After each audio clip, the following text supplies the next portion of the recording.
மக்கள் எல்லாருக்குமே ரொம்ப, ரொம்ப, ரொம்ப பெரிய வணக்கங்க. அதாவது இன்னைக்கு நம்ம எதிர்க்கட்சி தலைவரா இருக்கக்கூடிய உதயநிதி ஸ்டாலின் அவர்கள் தஞ்சாவூர்ல வந்து ஒரு ஆர்ப்பாட்டம் நடத்தினாரு. அந்த ஆர்ப்பாட்டம் நடந்த உடனே நேத்து அந்த ஆர்ப்பாட்டம் நடந்தது. அந்த ஆர்ப்பாட்டம் நடந்த உடனே அதுல நெறைய விஷயங்கள் எதிர்க்கட்சி தலைவரால பேசப்பட்டுச்சு.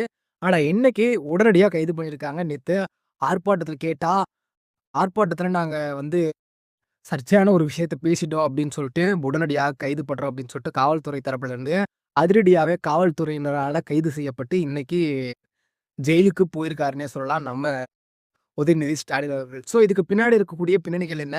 அவர் என்னென்னலாம் பேசினாரு? இதுக்கப்புறம் இருக்கக்கூடிய விளைவுகள் என்ன? அப்படின்னு சொல்லிட்டு இந்த வீடியோல நம்ம தெளிவா பார்க்க போறோம். ஸோ எல்லாரும் வாங்க இந்த வீடியோக்குள்ளார போலாம். Let's get into this video.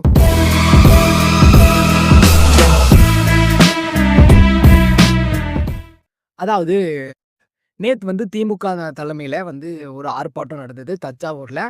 நடந்துட்டு இருக்கும்போது எதிர்க்கட்சி தலைவர்கள் பேசிட்டு இருக்காரு. அதாவது இந்த தாவேகா அது அந்த ஒரு கூட்டம் எதுக்காக நடந்ததுன்னா, அந்த தாவேகா அரச கண்டித்து காவிரியில தண்ணி தரல, அது தரல, இது தரலன்னு சொல்லிட்டு நெறைய விஷயங்கள் வந்து எதிர்க்கட்சி தலைவர்களால பேசப்பட்டுட்டு இருந்தது.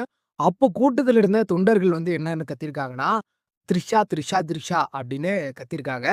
இது கேட்ட உதயநிதி ஸ்டாலின் வந்து ஒரு செகண்ட் வந்து நிப்பாட்டிட்டு, சிரிச்சுட்டு, "எங்க தண்ணி வரணுமோ, அங்க தண்ணி வரல. ஆனா அங்க தண்ணி வருது." அப்படின்ற மாரி ஏதேதோ சொல்லியிருக்காரு. ஸோ இத கேட்கும்போது, இப்படியெல்லாம் ஒரு எதிர்க்கட்சி தலைவர்கள் வந்து பேசலாமா? அப்படின்றதே எனக்கு ஒண்ணும் புரியல. இப்படி பேசிட்ட உடனே என்ன நடக்குதுன்னா, இன்னைக்கு வந்து அந்த காணொளிகள்லாம் வந்து பரவ ஆரம்பிக்குது. Instagramலயா இருக்கட்டும், சோசியல் மீடியாலயா இருக்கட்டும், எல்லா விஷயங்கள்லயுமே பரவ ஆரம்பிக்கும்போது, இப்படி வந்து அத உடனே காவல்துறையினர் பார்த்து, திமுக வந்து எதிர்க்கட்சி தலைவர் வந்து இப்படி கைது செய்றோம் அப்படின்னு சொல்லிட்டு, அதிரடியாக காவல்துறையினரால கைது செய்யப்பட்டு, இன்னைக்கு கூட்டிட்டு போயிருக்காங்க காவல்துறையினர். ஸோ இத நான் என்ன சொல்றேன்னா, இப்போ திமுக வந்து அதாவது டிஎம்கே கவர்மெண்ட் வந்து, நாங்க வந்து பெண்களுக்கு பாதுகாப்பு தரோம். எல்லாருக்குமே உண்டான ஒரு பாதுகாப்பு இருக்கும் அப்படின்னு சொல்லிட்டு, நாங்க எந்த ஒரு கொச்சை வார்த்தைகளையும் பயன்படுத்த மாட்டோம். பெண்களுக்கு மரியாதை குடுப்போம் அப்படின்னு சொன்ன அவங்க, இன்னைக்கு வந்து எப்படி இப்படிப்பட்ட ஒரு வார்த்தைய அதுவும் திமுகவினுடைய உச்சபட்ச தலைவர், இன்னைக்கு இருக்கக்கூடிய காலகட்டத்தில திமுகவுடைய அதாவது உதய நம்ம ஸ்டாலின் சாருக்கே இல்லாத ஒரு பதவி வந்து, நம்ம உதயநிதி ஸ்டாலின் அண்ணனுக்கு வந்து இருக்கு. ஸோ அவர் வந்து அவரே வந்து இப்படி பேசுறாரு அப்படிங்கிறது வந்து ரொம்ப வந்து ஒரு ஒரு கேவலமான ஒரு விஷயமா இருக்கு. இது வந்து ரொம்ப, ரொம்ப, ரொம்ப, ரொம்ப அவங்க கட்சிக்காரங்களா இருக்கட்டும், அ அவருக்காகவே இருக்கட்டும், இது வந்து அவருக்கு ஒரு பின்னடைவ தான் ஏற்படுத்தும். இதெல்லாம் எதுக்காக இப்படி பேசுறாங்க அப்படின்னு தெரியல. இதெல்லாம் நல்லதுன்னு நினைச்சு பேசுறாங்களா? இல்ல விஜய் அதாவது சிஎம் சிஎம் வந்து தரம் தாழ்த்தணும்னு நெனச்சு பண்றாங்களா என்னன்னும் தெரிய வரல. ஆனா, அதுக்குன்னு ஒரு நியாயம், தர்மம் அப்டின்றது ஒண்ணு இருக்குங்க. எப்படி நீங்க உள்ள எப்படி பேசுறீங்க அப்டின்றது முக்கியம் இல்ல. வெளிய பப்ளிக் இருக்காங்க, மீடியா இருக்காங்க. அவங்ககிட்ட எப்படி பேசணும் அப்டின்றது கூட ஒரு இங்கிதமே இல்லாத ஒரு பேச்சாக தான் பார்க்கப்படுது. தொண்டர்கள் மத்தியில 1000 விஷயங்கள் வந்து கத்தப்படுங்க. த்ரிஷான்னு கத்துவான், நயன்தாரான்னு கத்துவான். என்னென்னமோ இன்னும் கெட்ட வார்த்தையில கூட பேசுவான். ஸோ அதெல்லாம் நீங்க பொருட்படுத்தாம, அதாவது அவங்க கிட்ட இருக்கக்கூடிய வரக்கூடிய ஒரு நல்ல வார்த்தைகள் மட்டும் எடுத்துக்கிட்டு, இந்த மாரி ஒரு கொச்சை வார்த்தைகள்லாம் நீங்க வந்து பயன்படுத்துறது ரொம்ப, ரொம்ப, ரொம்ப தப்புங்க. அவன்கிட்ட இருந்த வந்த வாய்ஸ்க்கு நீங்க ரிப்ளை குடுத்ததே நான் தப்புன்னு சொல்றேன். ஏன்னா, நம்மளுக்கு இதுவரைக்கும் அது உண்மை என்னான்னே அறியப்படல. இன்னைக்கு வரைக்கும் அதுக்கு நம்ம சிஎம் சார் அவர்களும் வாய் திறந்து அவரும் எந்த பதிலும் சொல்லல. அப்படி இருக்கிற பட்சத்தில நீங்க இப்படி வந்து இல்லாத ஒரு கதைக்கு வந்து நீங்க புடிச்சு போட்டு இப்படி பேசுறது வந்து ரொம்ப, ரொம்ப, ரொம்ப ஒரு தப்பான விஷயமாவே நான் பார்க்கிறேன்.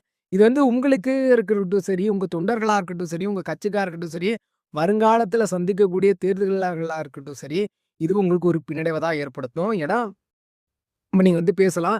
எங்கள வந்து கைது பண்ணிட்டாங்க. இது வந்து பாசிச அரசு. இவங்களுக்கு வந்து பேச்சு சுதந்திரம் இல்ல. அப்படி இப்படின்னு சொல்லிட்டு நீங்க நெறைய விஷயங்கள் திமுக வந்து பேசினாலும், இது வந்து ஒரு தவறான விஷயம். ஆ தவறாகவே பார்க்கப்படுது. மக்கள் மத்தியிலே இது வந்து இப்படி ஒரு அதாவது இரட்டை அர்த்தம் கொண்ட ஒரு வார்த்தைகள பார்த்தாவே அப்பட்டமாவே தெரியுது.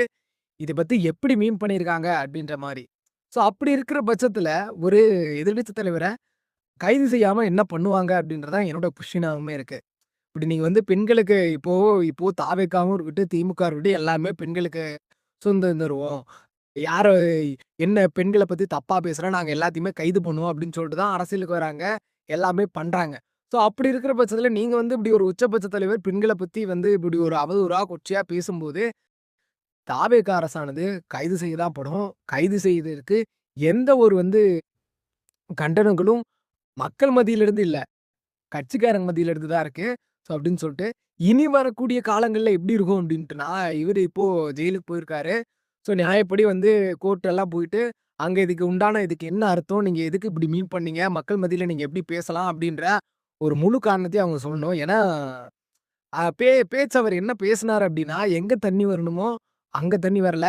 ஆனா எங்கெங்கேயோ தண்ணி வருது அப்படின்ற மாரி. அதாவது என்ன பேசியிருக்காரு அப்படின்றதுன்னா, காவிரியில தண்ணி வரல.